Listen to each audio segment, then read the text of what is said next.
As you can see, the hill to the home is up a steep hill and on a gravel road. There's also no immediate access to a fire hydrant for fire crews to get water up the hill. Better, safer, updated. Those are three priorities the Business Loop CID brought to the commission meeting tonight. In the whole month of August, Columbia got 4 inches of rain, which looks like this. According to Westhoff, the night before he got to Hawaii, they got 20 inches of rain, which is almost to the top of his tire.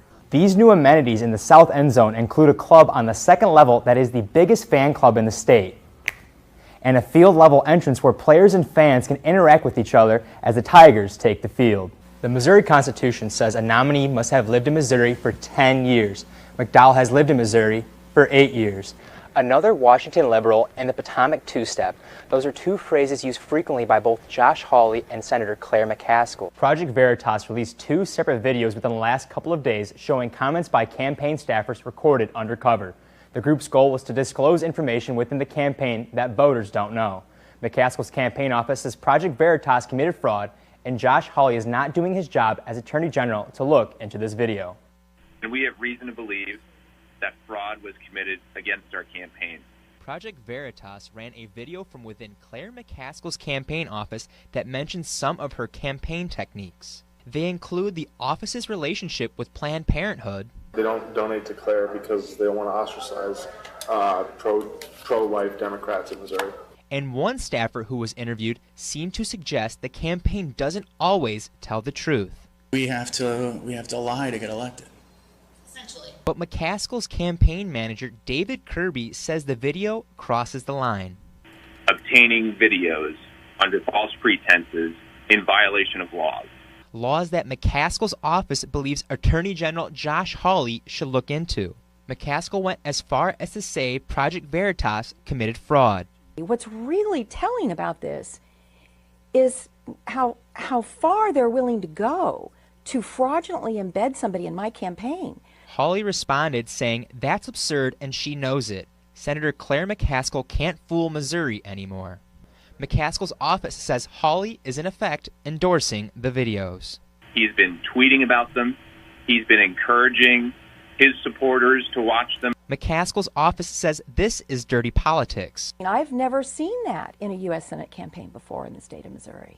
And that she has nothing to hide. I've been very upfront about all my positions.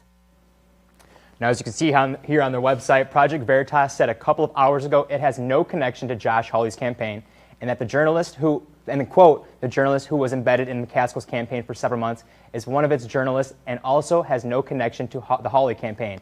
McCaskill's campaign said it plans to pursue a lawsuit in this case.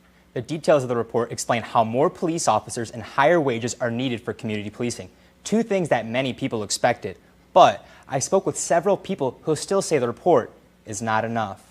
What I'm not seeing is a lot of that feedback from Citizens incorporated into the report. Kate Canterbury has been actively listening to what is happening with community policing in Columbia. When she read over the report from Sergeant Robert Fox, she was not satisfied. He didn't do enough listening to that, though, and it turned into more of a call just for more police officers. Sergeant Fox highlights one of the main solutions to start community policing is adding 60 more officers over 5 years. He also wants police officers to be paid more. Canterbury just has one issue with this. I think it's difficult for police officers. It's a very hard job, and I respect what they do.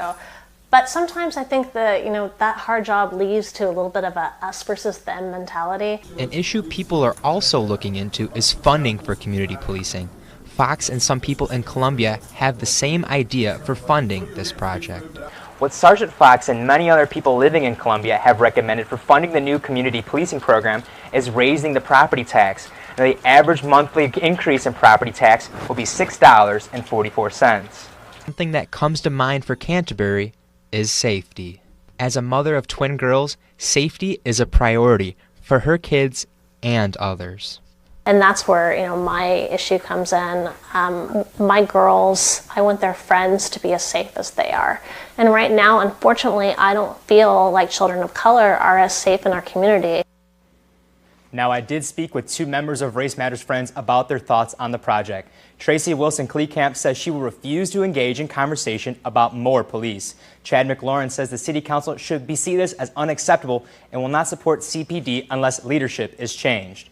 In the studio, Jared Smith, KMU 8 News.